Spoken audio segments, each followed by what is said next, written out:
Each year, millions of sportsmen flock to the Midwest in quest of bigger-than-life whitetails. Thousands of dollars are spent on leases, trail cameras, and hunting gear just to tag out on a white-tailed deer. Most will argue on which state hosts the best hunting or the biggest racks. One common thread most hunters will agree on is the best hunting tends to be in the Midwest. One of the highest-rated trophy whitetail states in the Midwest is definitely Kansas. We arrived in Kansas with Jesse Dunlap. Now, I've been there for years. My wife's taken Boone and Crockett whitetails there. I've killed a lot of Pope and Youngs there. This is an area that if you've watched the show, you know we spent a lot of time at. Last year, we shot a 202 there. So this place is very special to me. What a roller coaster of a ride. Got 2 hours sleep. We were at the beach yesterday hanging out, having a good time, and now we got last night. Yeah, last night we got Cammy back there. And now we're going deer hunting with our guide. Dunlap Outfitting. No outfitting here. I pay a lot of money for this. Yeah. Having an opportunity to take Cammy to Kansas in early season with that youth license was something I was very excited about. In the back of my mind, I felt like we could shoot a giant whitetail, but I was not going to be picky. I was not going to allow her to sit there and pass on deer. Whatever made her happy, we all agreed we were going to let her shoot.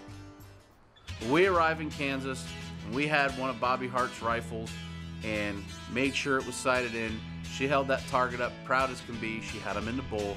She was ready to go for opening morning. Well, once again, it's early season. We don't typically like to hunt mornings during the early season, so we slept in. We played around a little bit. Cameron had some fun with Jesse. He was trying to take a nap, and by no means is Jesse an outfitter or even a guide, but we bust his butt about it all the time. We're in Kansas and our guide's sleeping.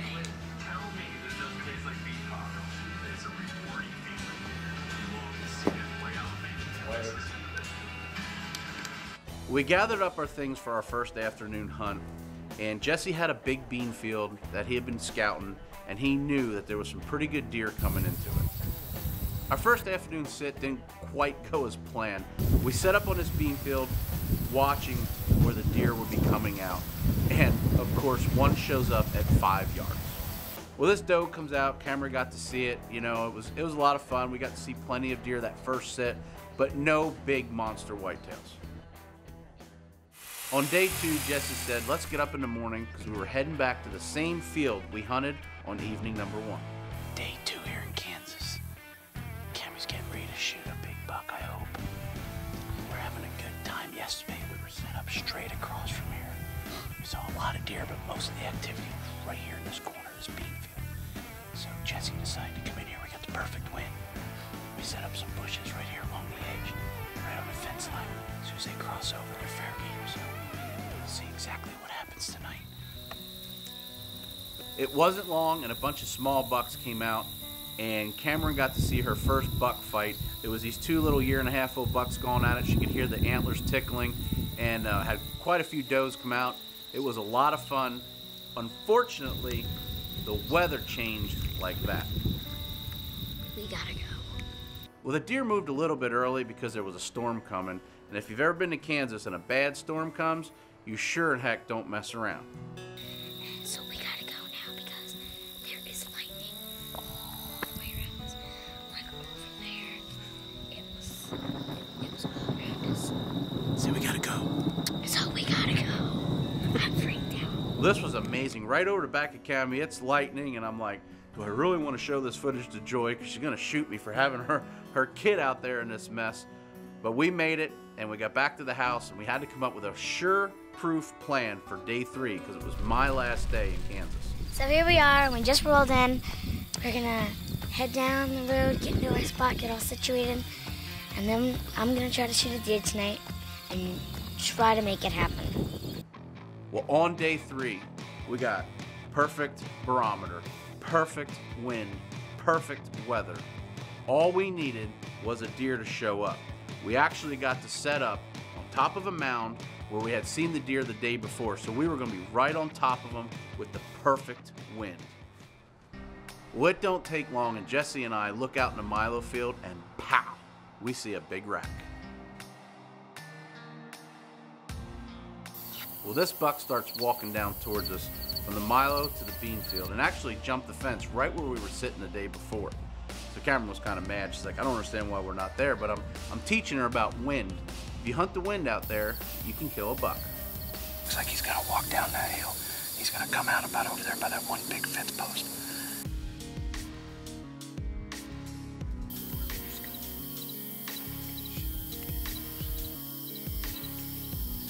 You gotta watch him. See where he pops out into these beans, okay? Well, this buck is at 198 yards.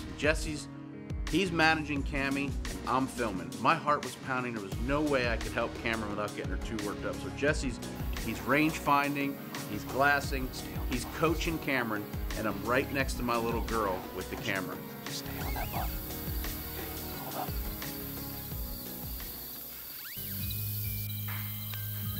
You guys, I'm shaking my legs.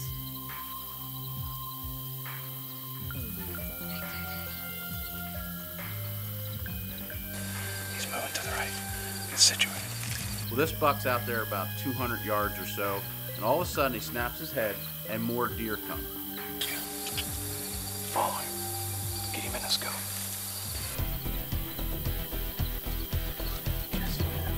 Well, this buck's coming across the field. Jesse actually picks Cameron's chair up and moves her into position so she could get a good shot. We just needed this buck to stop.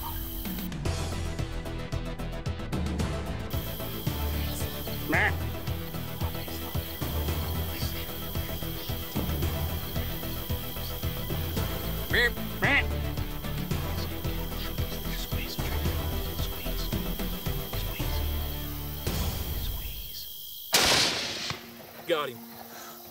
Oh my God. He's done. My ears popped. They hurt. When she shot, I can't tell you how happy I was. I think you can tell by that reaction that we were all super happy. You did it, baby girl! He's a stud. Oh my God. Cammy, that is stud of a deer. Congratulations. Oh my God. She smoked him. Everything's like vibrating every time I talk. I love you, Cammy. I love you. Oh my God. 150 yards, 308. You smoked him. Okay. Well, because Kansas had such a wet spring, the crops were unbelievably healthy and tall. We got in this bean field, we couldn't find this deer. What a proud moment as a daddy. We were in these tall beans looking for her deer. I didn't watch the footage where it fell, but we think we know where he's at, in this low spot. I found it. Huh?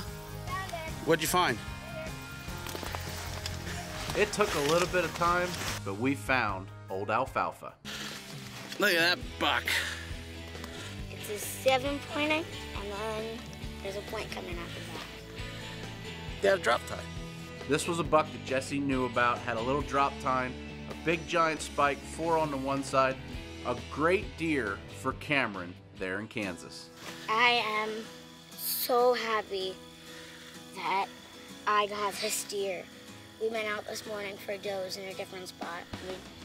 I didn't get a shot at that either. And then tonight was the best because I actually got it. And how far did you shoot? How far? 158. Jesse Dunlap, man. Thank you, Jesse. We was worried tonight for a little bit. We watched this deer for over an hour. Came from about 500 yards, came into the field. She was ready to touch one off at 198. And then it was like God pushed it to the middle of this bean field. Jesse was working with Cammy and I did all the filming. And here she is, Whoa. One happy little hunter. We got the deer tagged, got the outdoor edge knives out, worked on that deer a little bit, propped it up so the next morning we could take some good pictures before I had to fly home. Well, guys, we iced our deer down last night, and here he is.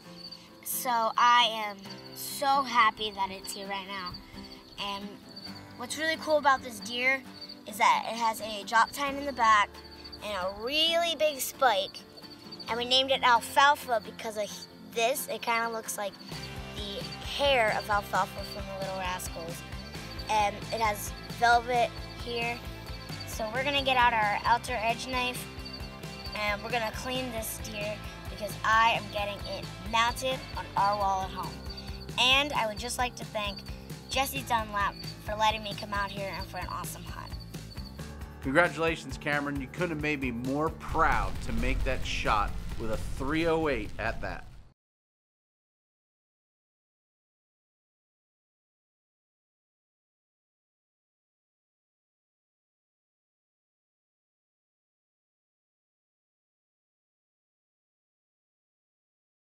This portion of Innerlocs Out There is brought to you by Outdoor Edge.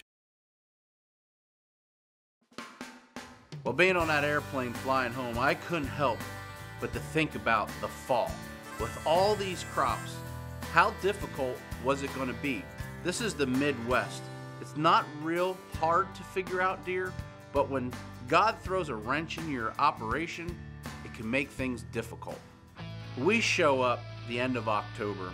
Typically when I'm there, I start going out and putting cameras up, putting some more triple advantage attracting out, start putting the blind turtles in position, hanging stands, and trying to figure out what's going on. To rewind it a little bit, last year during our rat hunt, Terry and I found this huge shed. So we were hoping that that deer would show up on this farm during our hunt. Over the next like 4 or 5 days, I seen a lot of deer, but they were that 110 to 125 inch range, which I knew were younger deer. I was looking for something a little bit better this year. Well, after about 4 or 5 more days, I'm sitting there thinking, where are all our big bucks? We knew this shed buck was in there. We knew there was another big giant in there. We knew these deer were in there from some of the trail cam photos we had earlier in the season, but it was like they disappeared. We decided to put up twice as many cameras in certain areas where we had thought the deer were, and finally, one of our bucks showed up. I named him CPR. Why? Because I knew if this deer walked in front of me, I was probably gonna pass out and you were gonna have to perform CPR to bring me back. Well, after hunting about 3 weeks for this particular deer, and not hunting that farm every day, but hunting smart, I could never catch up to him. I'd go here, I'd go there. He showed up under one of my stands 3 times in one day. So I had a feeling I knew what he was doing. I just could never figure out what he was gonna do next. And that's the fun part about whitetail hunting. Well, now we're down to the wire. Gun season's about to come, and my wife is really ragging me about getting home, and she had every right to. I miss my family, I miss my kids, and I told Jesse, I said, there's some other deer that we have photos of. If one of them come in, I'm gonna settle. Come some does. There's some does coming down off the hill. We got deer all around us. This particular morning I had a pop-up set up in a big ravine. There was a lot of scrapes there, and these bucks were pushing these does up in there, and I had a feeling that maybe I could get a shot of CPR there.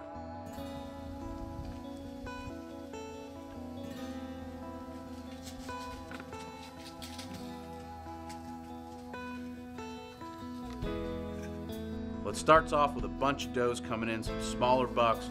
Had a great time. They were running by me at a couple feet, and it was really cool. And then all of a sudden, I looked to my right. Oh, there's a deer right there. That's a shooter. Got a good deer coming right down here.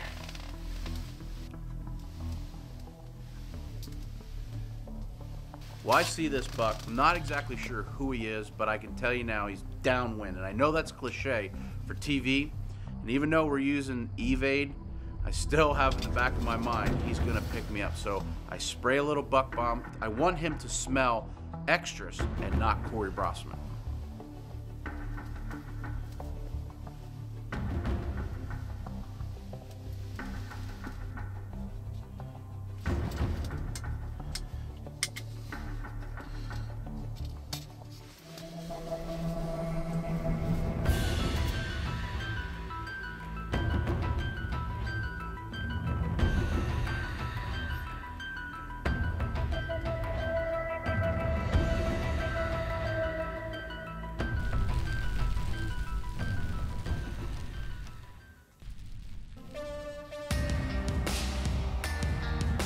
this buck comes out, makes a scrape. He's in bow range. We are ready to finally rule the woods in Kansas.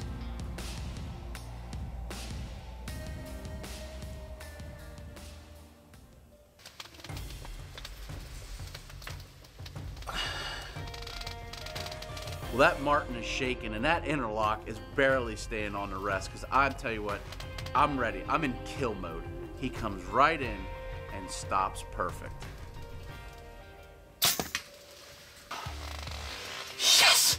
Oh, finally! Big Kansas buck should be up there on the ground. It has been an unbelievable month of hunting and chasing CPR. I know that's not CPR, but that's a solid deer, old mature buck, super heavy. He's got a lot of character on that one side. I'm very familiar with this deer. Busted up like crazy on that one side. Oh, what an awesome morning. He came down. Well, we had some deer come down, some does and spikes, and saw half rack, and things were just kind of happening, and you know, it's just starting to get really good and light. And out of nowhere, I looked down. I had just sprayed the extras. And he came down sniffing that air and fell in love with what was not really here. Came in, made a scrape, walked over 24 yards, and I put that Innerloc EXP exactly where it needed to be, and I'm certain that that deer is not going to go far. Yes, my Kansas tag is punched. Thank you, Jesse Dunlap and Crystal. Baby, Joy, kids, I'm coming home. Daddy finally gets to come home. Yes! Well, because I'm using Burt Coyote's Luminoc, I know exactly where my arrow goes, and I knew that I double lunged this deer and he wasn't going far. EXP did the job. Blood everywhere.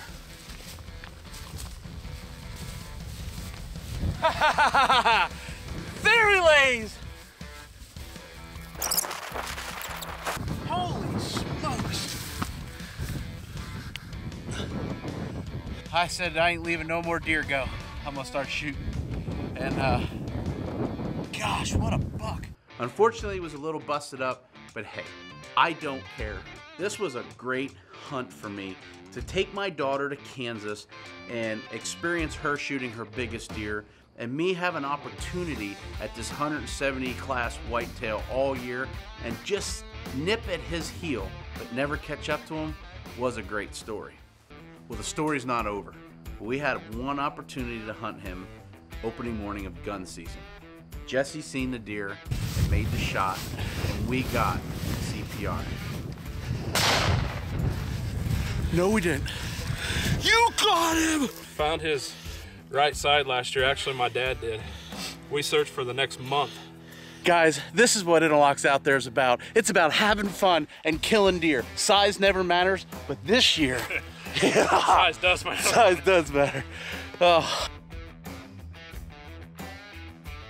CPR couldn't have went to a more deserving person. Jesse, you do so much for the show. You did so much for my daughter. And to me, that's what this is all about. The story of my daughter, the story of CPR. My buck is just a bonus.